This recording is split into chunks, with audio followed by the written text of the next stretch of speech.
साल 2020 में एक मुल्क में इतना सोना मिला है जिसकी कीमत कई देशों की जीडीपी से भी ज्यादा है।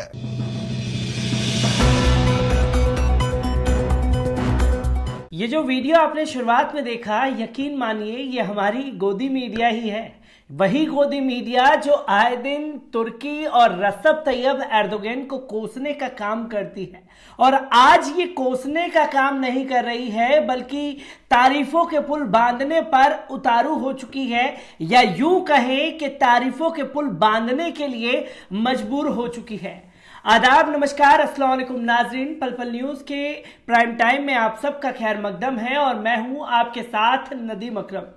आप भी सोच रहे होंगे कि आखिरकार ये गोदी मीडिया को बैठे बैठाए हो क्या गया कि रसब तैयब एर्दोगन सबसे प्यारे हो गए और तुर्की की तारीफ करने पर उतारू हो चुका है। बल्कि ये वही गोदी मीडिया है जब किसी भी मुद्दे पर बेबाकी से रसब तैयब एर्दोगन अपनी राय रख दे तो तुर्की भारत का सबसे बड़ा दुश्मन हो जाता है, मोदी सरकार का सबसे बड़ा दुश्मन हो जाता है, और हिंदुओं को सबसे ज्यादा भड़काऊ बताने वाले और हिंदुओं के खिलाफ जहर उगलने वाले बयान से भी जोड़ करके रसब तैयब एर्दोगन को बदनाम करने का काम भी यही गोदी मीडिया अक्सर करता रहा है।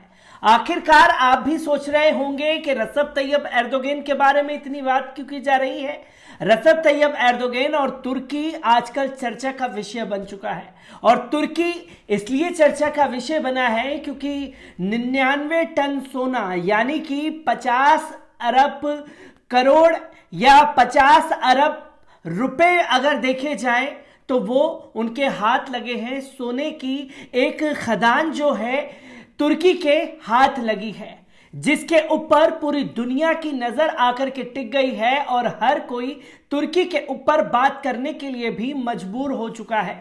क्योंकि हमने देखा है कि किस तरीके से जब मुसलमानों को बदनाम किया जा रहा था, खासतौर पर लॉकडाउन के दौरान, लॉकडाउन से भी इसको जोड़ना बहुत जरूरी है, जब एक तरफ यही गोदी मीडिया मुसलमानों के खिलाफ सबसे ज्यादा जहरीला हो चुका था और दुनिया भर के मुसलमानों की छवि को धूमिल करने पर उतारू हो चुका था, तब उसी लॉकडाउन के दौरान एक ऐसी वेब सीरीज देश में पूरी दुनिया में आई जिसने हर किसी ने उसकी तारीफ की, और जो मुसलमानों का किरदार है, मुसलमानों का इतिहास है, उसे भी दुनिया के सामने रखा।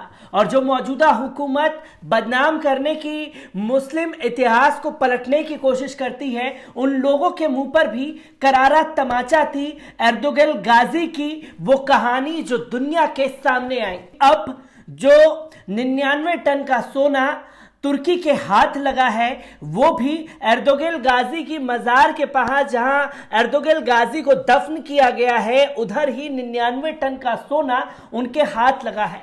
आखिरकार पूरी जानकारी क्या है इसके बारे में भी मैं आपको बताता चलूं। तुर्की ने सोगोत में एर्दोगन गाजी के दफन स्थल से 99 टन सोने की खोज की है। मंगलवार को तुर्की के मंत्री ने घोषणा कर यह जानकारी दी।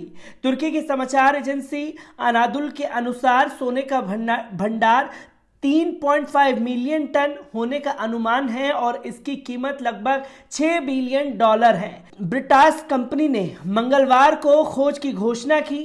पोराज ने अनादुल एजेंसी को बताया, हम $6 बिलियन के करीब मूल्य के बारे में बात कर रहे हैं। उन्होंने कहा कि 2 साल के भीतर हम पहला सोना निकालेंगे और तुर्की अर्थव्यवस्था में मूल्य लगाएंगे। पोयाज ने कहा कि उनकी कंपनी ने एक अदालत के फैसले के माध्यम से 2019 में साइट का नियंत्रण जीत लिया था और अपने दम पर इस खोज को विकसित करेगी। कंपनी ने शेयर 10% तक बढ़ गए हैं। ऊर्जा मंत्री फरहत अल्टिन ने कहा कि तुर्की ने 2019 में 38 टन सोने को उत्पाद करके रिकॉर्ड तोड़ने की घोषणा की है। उन्होंने कहा कि अगले 5 वर्षों के लिए हमारा लक्ष्य सालाना 100 टन सोने के उत्पादन तक पहुंचने का है। बता दें कि एर्दोगन गाजी ओटोमन साम्राज्य के संस्थापक उस्मान के पिता थे। वे खुद एक बड़े योद्धा थे। उन पर बनी सीरीज पूरी दुनिया में देखी जा रही है। अरबों लोग इस सीरीज को देख चुके हैं और तुर्की की तरफ से ही यह भी जानकारी दी गई है कि 2 साल में ये जो सोना है वो पूरी तरीके से निकाल लेंगे। उन्होंने बताया कि इस सोने को अगले 2 साल के अंदर खोदा जाएगा और इस सोने से तुर्किश इकोनॉमी को बढ़त पाने में मदद मिलेगी। उन्होंने कहा कि उनकी गुप्रेटेस प्रोड्यूसर ने इस साइट को 2019 में कोर्ट के एक फैसले के बाद एक अन्य कंपनी से हासिल किया था। सोना मिलने की खबर के बाद गुप्रेटेस के शेयर्स में भी करीब 10% की बढ़ोतरी हो चुकी है। अब आप सोच सकते हैं कि आखिरकार 100 टन का सोना जो है तुर्की के हाथ कैसे लग गया। तुर्की पर ये जो अगर कहा जाए ये खुदा का करिश्मा कैसे बरसा, खुदा ने कैसे 99 टन सोने से नवाज दिया। आपको जानना पड़ेगा, बीते 5-7 साल के पीछे की पन्नों को पलट करके देखना पड़ेगा। जब जब कहीं भी किसी पर भी जुल्म हुआ है तो उस जुल्म की आवाज बने रजब तैयब एर्दोगन। चाहे सीरिया में अमेरिका का तमाम चीजों का जब दमनकारी नीति से सीरिया के लोगों पर आसमानी बमबारी की जा रही थी, जब वहां के लोगों को तबाह और बर्बाद किया जा रहा था, तब जाकर के रजब तैयब एर्दोगन अपनी टीम के साथ वहां लाखों की तादाद में मदद लेकर के पहुंचे और वो रोते बिलखती बच्चों से जब मिले थे तो उनका भी दिल पसीज उठा था।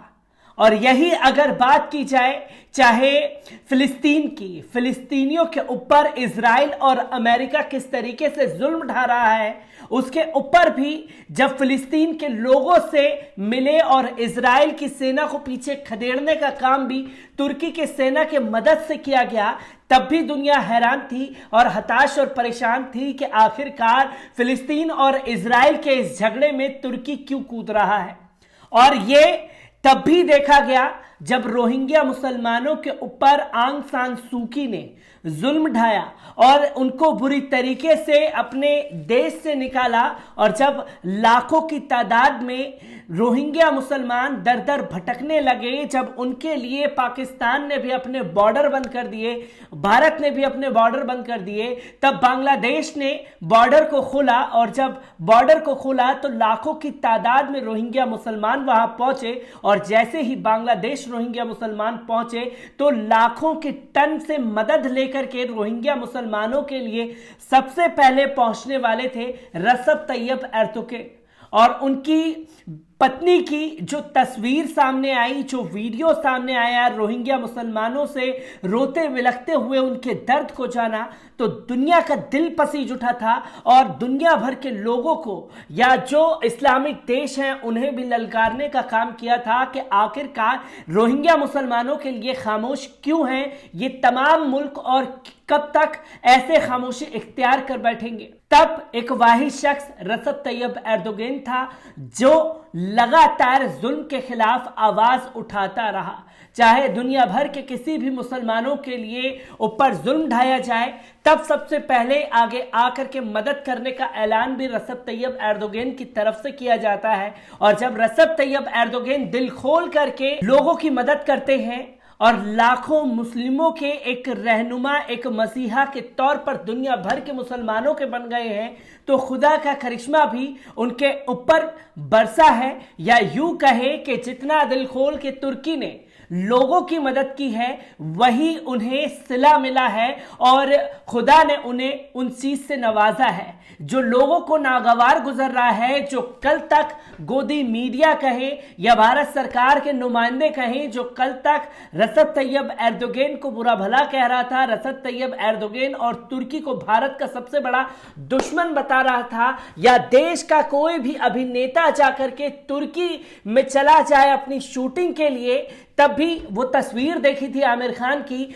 जब गोदी मीडिया ने इस एक छोटी सी तस्वीर पर देश भर में बखेड़ा खड़ा कर दिया था। आज वो कसीदे पढ़ने पर मजबूर हो चुका है और मोदी जी से एर्दोगन के अच्छे संबंधों को ढूंढने की जद्दोजहद कर रहा है। मैं ऐसी ही खबरों से आपको प्राइम टाइम में रूबरू कराता रहूंगा। दीजिए मुझे इजाजत। शुक्रिया।